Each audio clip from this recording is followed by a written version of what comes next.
थाडथाड आवाज करून आचके देत अखेर गाडी बंद पडली.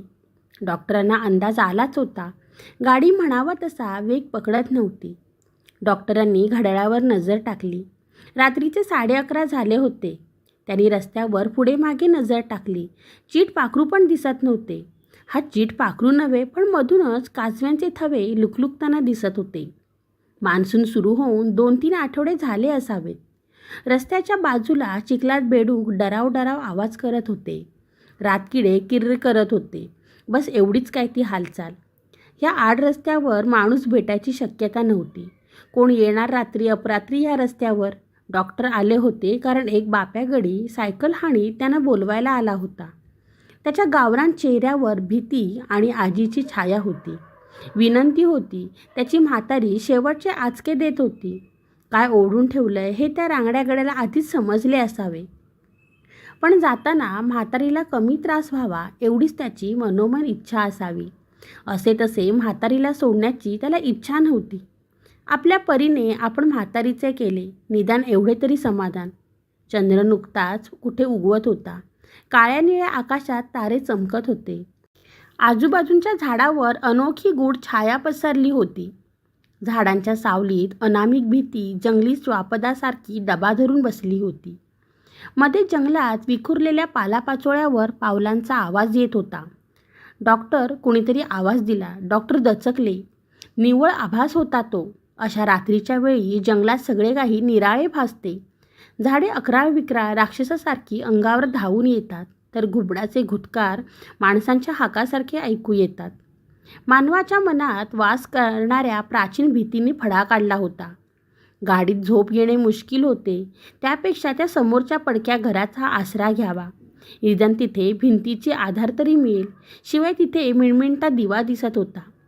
डॉक्टर गाडीच्या बाहेर पडले. गाडीवर एक लाथ मारून त्यांनी अश्लील शिवी हासडली. मग त्यांचे त्यांनाच वाईट वाटले. परिस्थितीचा राग बिचाऱ्या गाडीवर कशाला? गाडी जायच्या वेळीच कुरकुरत होती. तेव्हाच तिचे ऐकले असते तर ही वेळ आलीच नसती. पण केस खूप अर्जंट होती. गाडीने जाऊन देखील यमाच्या आधी पोहोचू याची खात्री नव्हती. त्यांनी तशीच घाईघाईत गाडी बाहेर काढली. आता भोगा त्याची फळं. आणखी एवढी घाई करून काय फायदा झाला? म्हातारी त्यांच्यासमोरच गचकली. विजिट फी मागायची पण सोय नव्हती.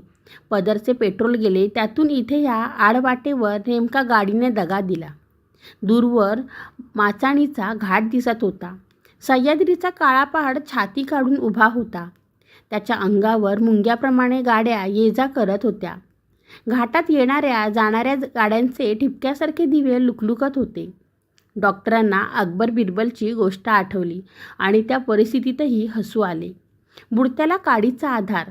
त्या दिव्यांच्या आधाराने भीती कुठल्या कुठे पळून गेली. गाडीच्या खिडक्या बंद करून डॉक्टरांनी पायातले बूट मोजे काढले. मागच्या सीटवर ताणून द्यायचा विचार केला, पण झोप येईल तर ना. खिडक्या बंद केल्या तर आत उकाडा सुरू झाला. उघडल्या तर मच्छर आत घुसणार. इथे झोपणे काही खरं नाही. नाही ते विचार येऊन गेले. पेपरात वाचलेल्या बातम्या सभोवती फेर धरून नाचायला लागल्या. लहानपणीचे सुभाषित आठवले. हा हंत हंत निलिनिम गज उज्जहार. कमळाच्या फुलाच्या कळीत अडकलेल्या भुंग्यांची गोष्ट आठवली. आपणही तसेच या मोटारीत अडकलो आहोत.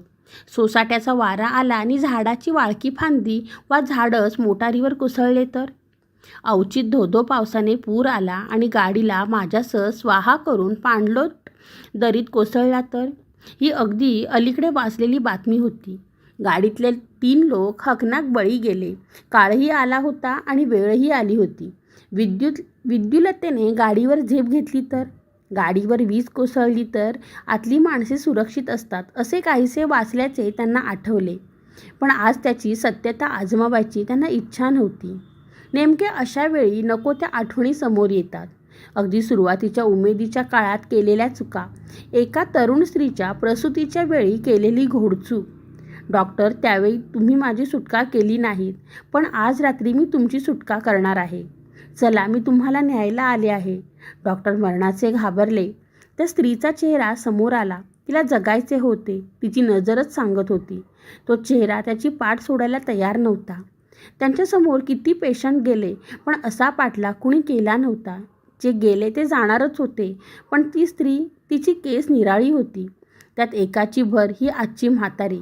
80च्या वरच वय झाले असावे. आयुष्यात जे भोगायचे होते ते भोगून झाले होते. डॉक्टर आता काय? डॉक्टर काही बोलले नाहीत. त्यांनी आपल्या बॅगमधून पॅड काढले, त्यावर काही खरडले, जुजबी माहिती विचारली, नाव, वय, काय इत्यादी. कुणी मागितलं तर हे दाखवा. गड्याने कागदाची काळजीपूर्वक घडी करून कागद खिशात टाकला. घरातल्या बाई माणसाने कळकट कप पुढे केला. कळकट कपात कळकट चहा. डॉक्टरांना सवय होती, चहाची अपेक्षा नव्हती. समोर आला. बरं वाटलं. हे कशाला? डॉक्टर, तुम्हाला चहा प्यायची पण उसंत दिली नाही. जे व्हायचं ते झालं. देवाची इच्छा. म्हातारीचे सोनं झालं. थोडा त्रास झाला, पण सुटली बिचारी. चहा घ्या. एकदा लोक जमली की. त्याच्या चेहऱ्यावर समाधानाचे भाव होते. त्याच्या परीने जे करता येण्यासारखे होते ते त्याने केले होते. अशा वेळी देखील थोडी माणुसकी, थोडी ओली, थोडी सुखी जागी होती. गुळाचा चहा पिऊन डॉक्टर उठले आणि बाहेर पडले. फीची गोष्ट झालीच नाही. त्या समोरच्या घराकडे जाऊन काय सोय होते का ते बघावं हे उत्तम. हातात काठी घेतली, खिशात टॉर्च टाकला, बॅग उचलली आणि चालू पडले. डॉक्टरांनी आजूबाजूच्या भीतीदायक जंगलावरून आपली नजर हटवली. त्यांचे हटवादी मन आणि विचार पुन्हा पुन्हा तिकडे, त्या भिंतीकडे आकृष्ट होत होते. जणू त्यांचा स्वतःवरचा ताबा सुटला होता. देवाचे नाव घेऊन त्यांनी त्या पडक्या वाड्याच्या दिशेने पावले टाकायला सुरुवात केली. हातातली काठी दगडावरून आपटत आपटत डॉक्टर निघाले. त्या काठीच्या आवाजाने फुरशी किंवा अजून कोणी पायाखाली जनावर असेल तर बाजूला होते असे म्हणतात. ते घर नजरेच्या टप्प्यात आले होते. घराचे पण काय आहे ना, की प्रत्येक घराला व्यक्तिमत्व असते. डॉक्टरांनी धंद्याच्या व्यापात अनेक रोग्यांच्या घराला भेटी दिल्या होत्या. रोगी त्यांच्या व्यथा सांगत, बरोबरीने त्यांची घरं, त्यांच्या कथा सांगत. काही घरांची बघितल्या क्षणी किळस यायची, तर काही घरं किती प्रसन्न वाटायची. त्यांचे मन तिथेच रेंगाळत राहत असे, हलू नये असे वाटायचे. काही घर मितभाषी, तर काही भीतीने चडीचूप, लाजरी बुजरी, निरागस, केविलवाणी, बिनधास. पण कसेही झाले तरी त्या सर्व घरांना ऊब होती. हे घर मात्र निर्विकार होते. निदान वरून तसे नाटक तरी करत असावे. डॉक्टर मनात म्हणाले, आपल्याला काय त्याचे, आजची एक रात्र आसरा मिळाला की पुरे. सकाळी सकाळी मुक्कामाची एसटी ह्याच रस्त्याने जात असणार. ती पकडून घरी जाऊ. गॅरेजवाला नंतर गाडी ओढून आणेल. घरात कोणी असेल तरी ठीक, नसेल तरी ठीक. एकदा खात्री करून घ्यावी म्हणजे बरं. घराला दरवाजा होता आणि तो आतून बंद होता, म्हणजे आत कोणीतरी होते. डॉक्टरांनी दरवाजा ठोठावला. डॉक्टरांनी जेव्हा म्हातारे बाबांना पाहिले तेव्हा त्यांच्या डोळ्यावर विश्वास बसला नाही. असा पण मानव असू शकतो? किती वर्षाचा असावा हा? 100, 150, 200? म्हातारा भयानक दिसत होता. शरीर सगळे आकसून गेले होते. सुरकुतलेल्या कातडीचे लटांबर हाडावर लोंबकाळत होते. डोळ्यातली लकाकी थिजली होती. गालफाडे बसून तोंड चिमणी एवढे झाले होते. जणू जिवंत ममी. पोक काढून काठीचा आधार घेत घेत हळूहळू स्वतःला ढकलत ढकलत तो पुढे आला. हातातल्या कंदिलाला वर उचलून त्याने डॉक्टरांना न्याहाळून पाहिले. कंदिलाच्या उजेडात म्हाताऱ्याची सावली पायापासून पुढे भिंतीवर चढली होती. इतक्या रात्री कोण? भूतबीत तर नाहीच ना रे? डॉक्टरांना मनोमन हसू आले.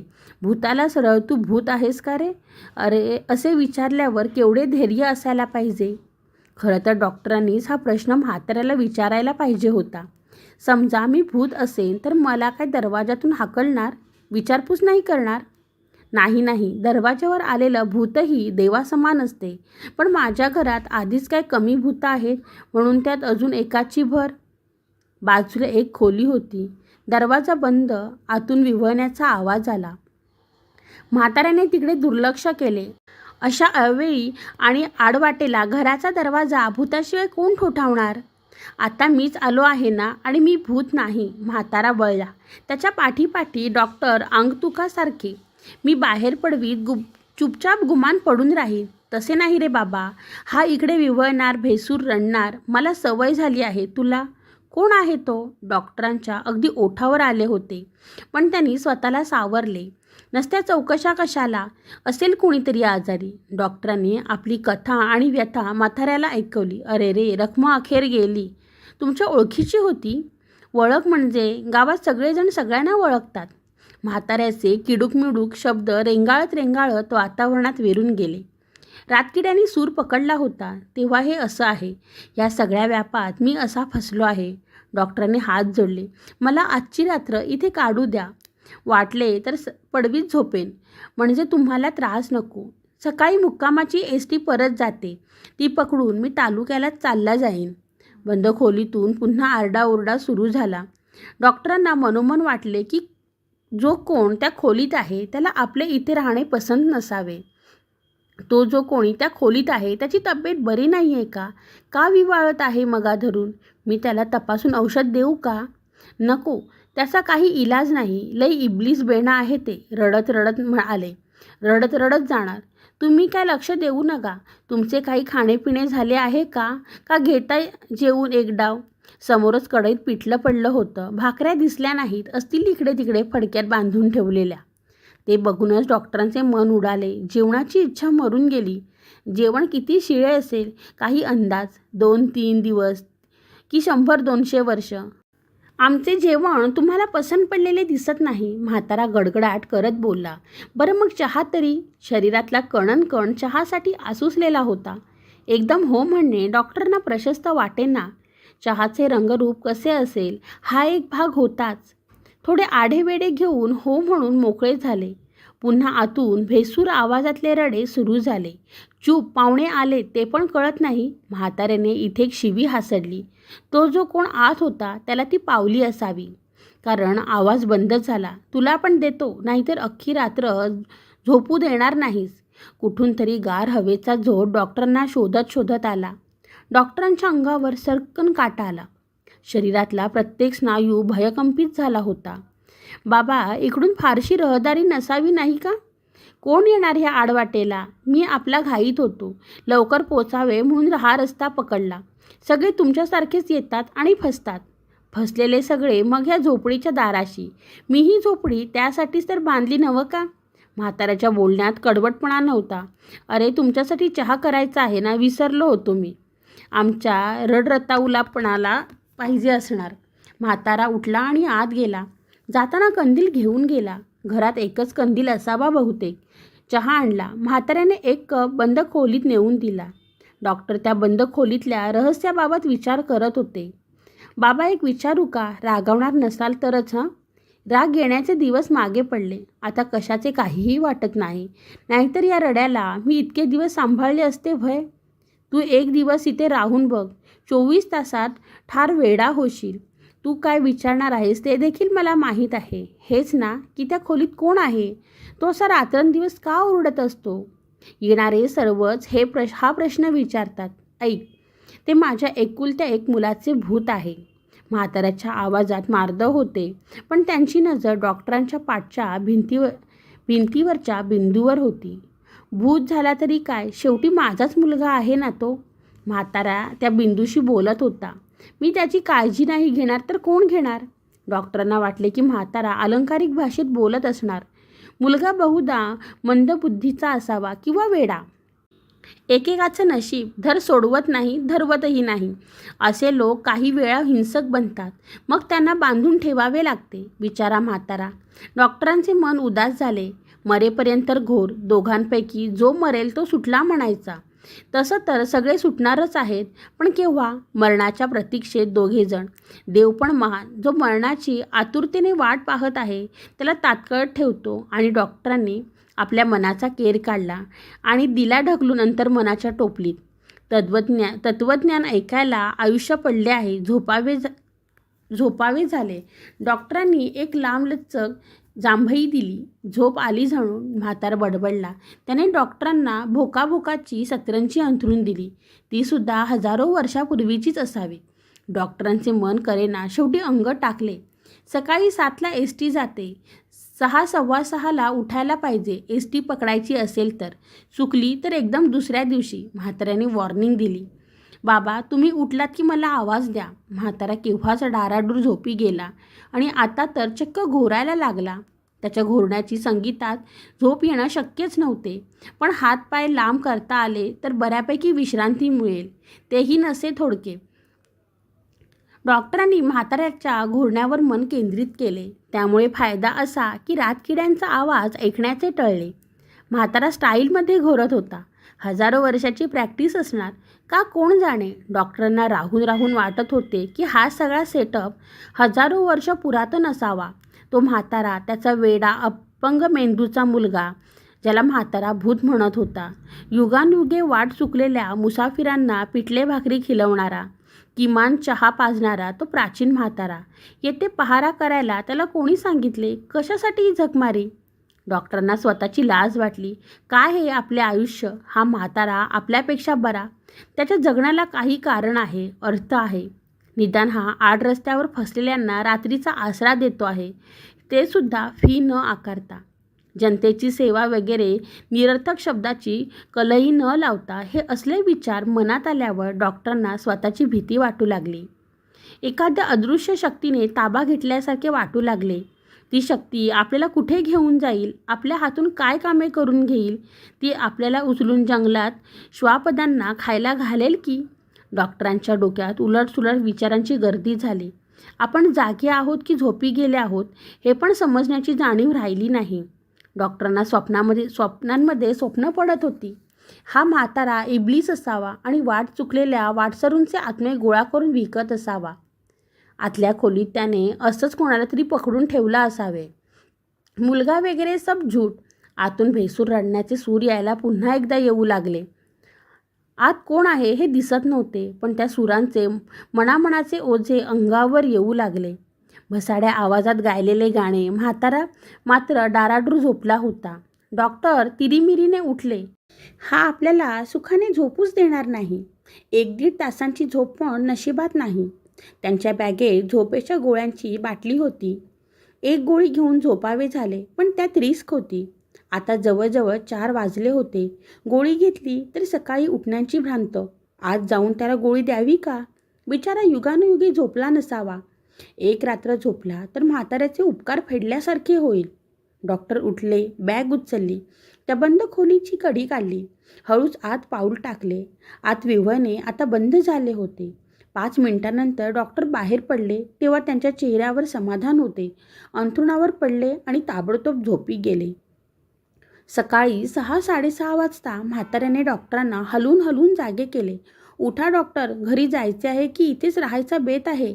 डॉक्टर खडबडून जागे झाले. डोळे चोळत चोळत जागे झाले. इथे नाही रे बाबा, आता घरी जायला पाहिजे. एसटीचा खडखडाट ऐकू येऊ लागला होता.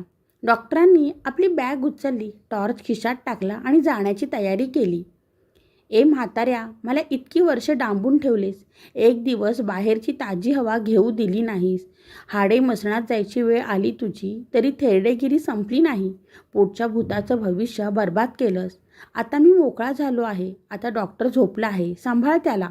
एवढं बोलून डॉक्टरांनी लांब लांब टांगा टाकत एसटी पकडली आणि नव्या जगात नवे स्वातंत्र्य उपभोगण्यासाठी प्रस्थान केले. बंद खोलीतून दबलेल्या विव्हळण्याचा अगदी अस्पष्ट आवाज येऊ लागला. पण आता येणारा तो आवाज सुसंस्कृत होता. सभ्य सुसंस्कृत माणसे जशी रडली तरी ह्या डोळ्याचे अश्रू त्या डोळ्याला समजू देत नाहीत. मनातल्या मनात रडतात. त्यांच्या जगात रोना मना है.